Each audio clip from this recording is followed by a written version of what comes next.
Today we're going to talk about all your options when it comes to getting an IV during labor.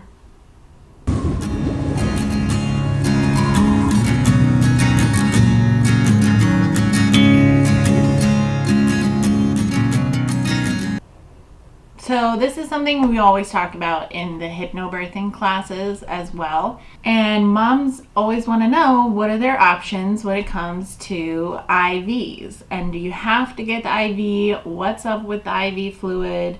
And what are the pros and cons to it? So today I'm going to answer all those questions for you. So the reason we place an IV during labor is to give fluid to mom because it's really beneficial to stay hydrated during childbirth.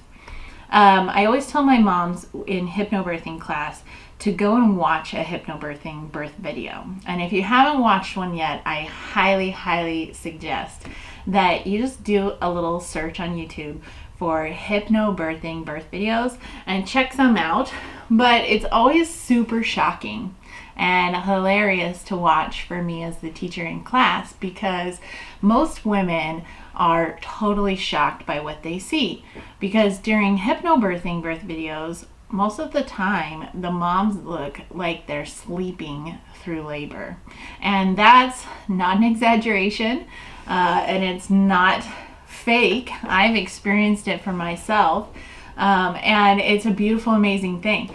But I always tell moms who see those videos that even though you look like you're sleeping through labor, or you can be doing relaxation practice during labor, the body is still doing a lot of work. And in fact, when you're in labor, your body is burning as many calories as when you do strenuous weightlifting routines. So when we think about any kind of athletic performance, we prepare for that, right? We eat and we hydrate, specifically preparing for that event because it's going to be a lot of work for our bodies. So no matter how your labor goes, whether you look like in the movies or whether you look like in a hypnobirthing birth video, it doesn't matter. Your body is still on that physical level doing a lot of work. Labor is work, right? And it's really great to prepare by eating at the early stage of labor, and I talk about eating and drinking in labor in another video on the channel, so you should definitely check that one out as well if you have questions about that. The reason why they give you IV is so that they can give fluid, and fluid will keep you hydrated. And it's really important to stay hydrated because your body's going to be doing a lot of work, right? And they did do a couple of studies on giving fluid during labor, and it does show that staying hydrated will help the labor go faster. Whether you do that with IV fluid or whether you do that just drinking the water yourself during labor, but staying hydrated is really important, and it will decrease the length of your labor. The other reason that we place an IV during labor is in case something were to come up. If there is an emergency situation, it's a way that you're easily given medication, or if you need to go into a C-section or something, then they can go ahead and start getting you ready and preparing you for that very quickly, right? So it is something that's placed just in case something were to come up and they need to handle it. So what are your options? The options you're going to have for getting an IV is either, number one, you can get the IV placed and then you can get fluid, and you'll be given fluid. Now, the thing with fluid is there's some pros and cons to it. Yes, there is the pro that it keeps you hydrated, right? But also going straight into the blood, right? It's not being processed in the body like it is normally. When we drink fluid normally, it goes into the digestive tract, and then that will flush out any excess fluid, and we go and we urinate, right? And that happens pretty quickly. Within 30 minutes to an hour or so after drinking, if you have excess fluid, you have to go to the bathroom. But when you're given IV fluid, that process takes a lot longer. In fact, usually it takes days. And when they give you fluid, they give you a lot more than you would ever take in naturally. And that causes edema or swelling on the body. And that creates swelling on mom's body, which means that also the path that baby has to go through is going to be a little bit smaller because now it's swollen. And also it causes edema on the baby's body. And that means now baby is going to be a little larger. So there is a correlation between vaginal tearing during birth and IV fluid. The other thing is, once baby's born, they get weighed. And it's really common, it's totally normal for babies to lose a little bit of weight after the birth. When you're given IV fluid, if baby swells and gets this excess fluid, then they weigh the baby. And then within that first day or two, the baby's body is going to start flushing all that excess fluid off and urinating frequently to get the fluid off. And then they're going to come back in and weigh the baby again. And then at that point, a lot of times it comes up that now the baby has lost too much weight because it's more than what is common or normal because of the additional IV fluid that was given. And they see that now baby's lost all this weight, and a lot of times they say something like, oh, you must not be breastfeeding well enough, or you must not be producing milk, or we need to supplement some formula. So something like that could come up. And it's not that that's actually the issue. It's not that there's anything wrong with the breastfeeding, but it's just that excess fluid that baby is flushing off. So even if you choose to go ahead and get the IV, or you need it for medical reasons, just be aware of that so that if that were to come up later on, you are aware of it and you can really question it. So the other option is to have an IV placed, but then they tape it down. They just saline lock it or hep lock it. And that way you're not attached to the bag and the little pole and have to tote the pole around with you, okay? The other, con for an IV would be just the, inconvenience of it. It can be a little uncomfortable to place in the arm, and also there's a couple of small issues that can come up, like infection at the injection site or getting the IV blown and it causing some bruising or swelling or something like that. It's usually just kind of irritating for most women. Women usually don't want to have a lot of clothing on when they're in labor. They like to have their hair back and off their bodies. So they just don't like a lot of, items on the body. And so having the IV placed can just be kind of distracting because it's a little uncomfortable. So one thing that I really suggest is if you do go ahead and get it, don't have them place it right here in the arm. This is their go-to place. But once you have baby, you're going to be holding baby, cradling your baby, breastfeeding your baby, and that is really in the way. So I really suggest placing it in the hand or maybe in the wrist. That's usually a little more comfortable. The other nice thing about it is it's easier to cover up there.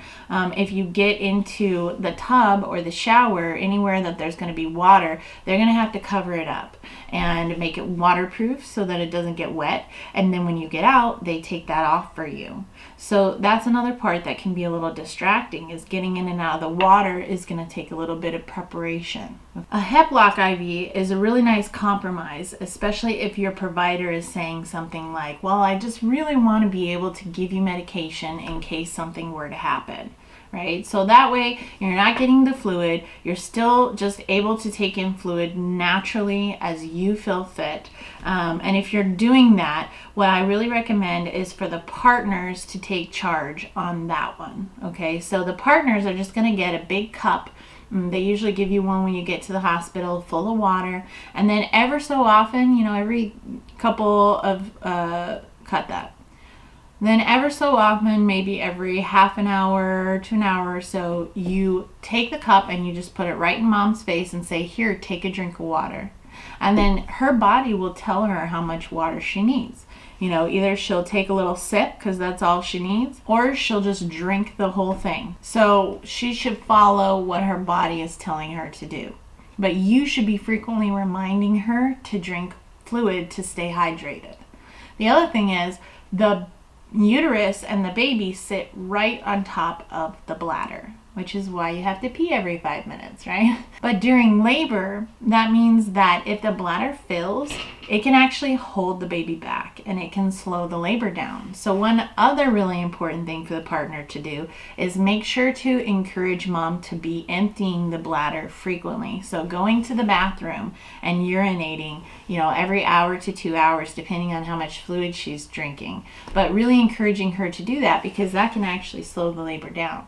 So you can just take in fluid on your own and have that IV placed and then HEP locked if that makes your provider feel more comfortable and you need to kind of compromise. So then the other option is to just not have an IV placed at all. And there have not been any studies done on this option, so we really don't know either way. But there's a lot of women who have done this, and lots of OB nurses who are okay with it, and lots of midwives and obstetricians who are totally fine with it and feel safe and comfortable doing that. So it's really up to you and your preferences. But a couple of things to consider if you choose not to get an IV at all, okay? So in the US, our risk of a postpartum hemorrhage, which is what the providers are usually most concerned about and needing the IV for to take care of after the birth, if a hemorrhage were to come up. And the risk of that is only 2.9%. Okay, so the risk of that is still very small. But even if that were to come up, there are many, many, many professionals who are very comfortable with going ahead and placing an IV in that situation as it were to arise. If you are already high risk for any reason, then it may be something that you want to consider at least placing the IV and then HEP locking it. But again, it's totally up to you, and there's lots of professionals who feel safe even in that situation not having it. The one thing that I just really don't like the idea of is getting the IV placed just in case. Because here's the thing, birth isn't a medical event. It is a normal part of our body, and it's exactly what the body is made to do, right? Is to grow and birth babies. So that's a normal, natural, healthy thing. And so just to have it there just in case is really, expecting the worst to happen. It's setting it up to be more of a medical event rather than viewing it as something that's a normal, natural thing, right? And that the body is really, really good at. So anyway, hope you guys enjoyed. I know I threw a lot of info at you, and sometimes it can be hard to make decisions, especially when you're trying to choose for not only yourself but also for your baby and for the safety of your baby. So I know it's hard. Listen to your mommy instincts, okay? You have them, and they're usually really, really smart, and we just have to learn to listen to them and be quiet enough to hear and stop overthinking things and stop getting all of our advice from other people and listen to our own advice, okay? So give me a thumbs up if you like the video, and please share with other moms who may also be wondering about IV options.